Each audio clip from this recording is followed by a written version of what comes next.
সম্মানিত ব্যক্তিরা, আমি আবারও বলি যে গানের শব্দকে অর্থ করে এর মধ্যে সীমাবদ্ধ থাকার নয়।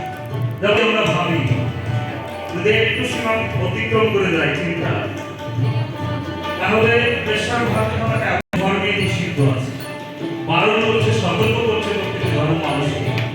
সেই গর্হিত কাজ আমরা গোপনে করি এবং সপদে বহাল থেকে এই ধর্ম রাজ্যকে পরিচালনা করি, কিন্তু যে পথে চলার কথা সেই পথে চলি না। এটা হচ্ছে গোপনে পেশার ভাবনা, যা করা একান্তই অবাঞ্ছনীয় কিন্তু সমাজে ঘটে যাচ্ছে। আর সেই ব্যক্তিগুলাই আমার ধর্মকে নিয়ে আরেক ধর্মকে ছোট হচ্ছে। গোপনে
বলে